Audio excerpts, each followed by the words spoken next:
Hello Cancer, Sun, Moon, Rising, and Venus Signs. Kamusta kayo? Sana po nasa mabuti kayong kalagayan.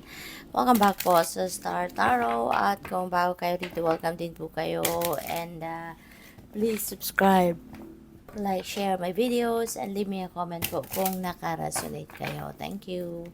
First message po ninyo would be for general life, and we have 2 of Cups. Ayan. So this is partnership, no? And this is a beautiful partnership.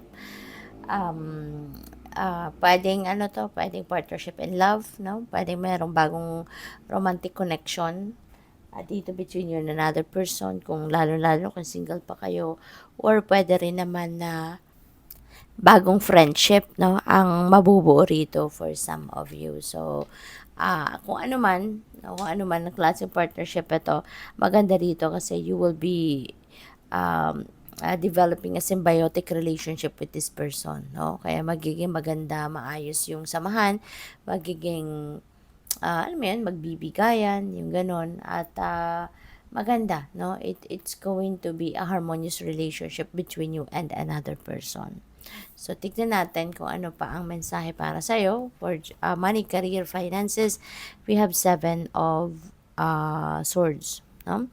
So, 7 of Swords, this is a liar, a cheater, and stealer energy. And nag-fall siya sa trabaho, karera, pera. So, please be careful, no? Lalo-lalo na sa inyong kaperahang aspeto at trabaho. Kasi there is an energy of dishonesty, no? Dito sa paligid ninyo. So, po pwede na baka meron dito manloko sa'yo, pwedeng meron mambudol, pwedeng sana wag kayong magpapautang, no? Kasi baka may umutang sa'yo at hindi magbayad, diba? Baka merong mag-offer sa'yo ng investment tapos itakbo lang ang pera ninyo. Yung mga ganon. Use your own judgment and discernment, no, on this situation. Lalo-lalo na sa mga panahong ito. Kasi hindi mo alam kung sino dito yung pwedeng manloko sa'yo. No? So, pakiramdaman ninyo ang sarili ninyo. Okay? Be vigilant. No? Be vigilant and paandarin ninyo yung radar ninyo, yung inyong psychic abilities. At mag-observe kayo, no? At wag kayo masyadong magtitiwala agad-agad, okay? Kasi pwede na merong manloloko dito sa paligid ninyo. And even sa trabaho ninyo, no? Be careful. Kung meron kayong mga ginagawa, no? Sa trabaho ninyo, wag ninyong tatalikuran o iiwanan nang hindi secured, no? Yung ginagawa ninyo, hindi naka-lock ang computer ninyo, hindi kaya dapat, no, lahat ng mga computers ninyo may password, yung ganon. And before you leave the desk ninyo, kailangang nakasara siya, 'di ba? Yung ganon. Para walang pwedeng makialam sa ginagawa ninyo, something like that. Sa inyong relationships naman, we have Page of Pentacles. So, this could signify na ang iba sa inyo is going to start, no, a new relationship. Since we have partnership energy na 2 of Cups, so pwedeng meron dito magsisimula ng bagong relasyon, no? Pwedeng ganun. Or po, pwedeng bagong yugto sa inyong relationship, diba? Kung dati na kayo may karelasyon, nagkaroon ng pagkaaway, nagkaroon ng hindi pagkakaintindihan with your person. So, maybe ngayon, baka may kapatawaran, may reconciliation, at baka magkakaroon ng yung pagpapatawad na yan also is going to lead towards giving your person another chance, no, na papatawarin mo at magsimula kayo ng bagong yugto sa inyong relationship, no, magsimulang mag-extra effort muli, no, para ayusin, kumbaga, ang inyong relasyon. So, tignan natin kung tayo clarifier. So, with the 2 of Cups, meron tayong 7 of Pentacles. Ayan. So, 7 of Pentacles is, pagha-harvest, kumbaga, no, paghihintay ng pag-harvest ng inyong bunga ng inyong paghihirap, pagsisikap, pagtsatsaga at lahat, no?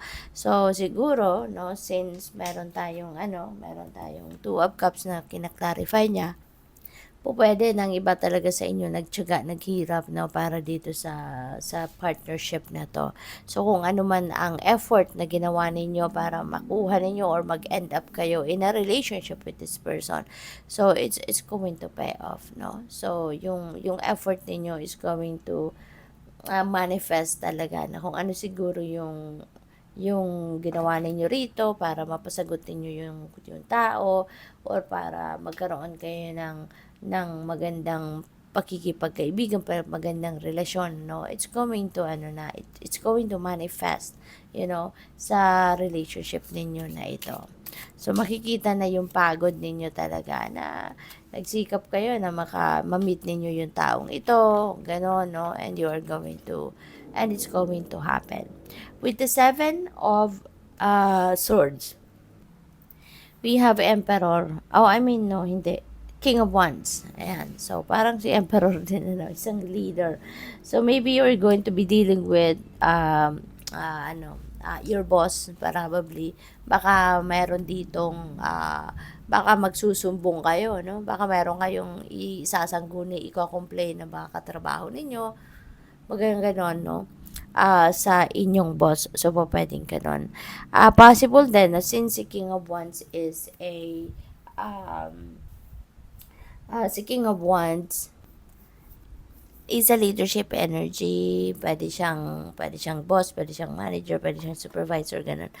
Baka, since merong dishonesty, meron ditong theft, no, energy with the Seven of Swords. Baka meron kayong ina-apply ang trabaho, posisyon na pwedeng promotion ito, pero baka masulot ito sa inyo. Baka ito ay makuha ng iba. Baka imbes na sa inyo mai-award ito, baka matuhog ng ibang tao. Baka kaya nandoon yung energy of panloloko sa iyo. Nandoon yung pagsisinungaling sa inyo, yung dishonesty sa inyo. So, baka umasa na kayo na sa inyo may bibigay ito kasi maybe you are highly qualified for the position, pero baka masulot ito ng iba, no? So, yun ang napipick up ko dyan for some of you. With the Page of Pentacles, we have the Tower energy, and the Tower is a major change, no? Meron ditong shake up, no, sa buhay ninyo, and in this case, sa relationship. Ayan. So, siguro, baka magkakaroon dito ng talaga kasi meron tayong Page of Pentacles na pwedeng magsisimula ka ng bagong relationship dito, 'di ba? At pwede na yung shake up na to is dahil doon sa relationship na siguro nga baka kayo ay nagkaroon ng pag-aaway, nagkaroon ng communication gap, yung mga ganon, and yung shake up na to baka pampagising ito sa inyo, both of you, na magkarelasyon. Baka bibigyan kayo dito. Baka yung shake up na to, ito yung pag-aaway ninyo, ito yung hindi ninyo pagkakaintindihan, at para magising kayo sa katotohanan na teka lang, 'di ba? Kailangan ninyong ayusin ang sitwasyon ninyo. If you really love your person, if you really into this relationship, then ayusin ninyo, no? Kaya maaaring pampagising ito sa inyo, no? At kaya kayo may Page of Pentacles kasi ito na yun, magsisimula kayo dito ng bagong yugto sa inyong relationship, at baka magsisimula kayong ayusin ninyo, 'di ba? Pag-uusapan ninyong ayusin, bigyan muli ng panibagong pagkakataon ng bawat isa, at bigyan ng bagong pagkakataon ang relasyon ninyo na mas maging maayos ito. So you're going to be taking extra effort, both of you siguro, no, para ayusin ang relasyon ninyo if you are going to decide na maging kayong muli, 'di ba? We have create your vision, do what makes your heart sing, you are being nudged forward. Ayan.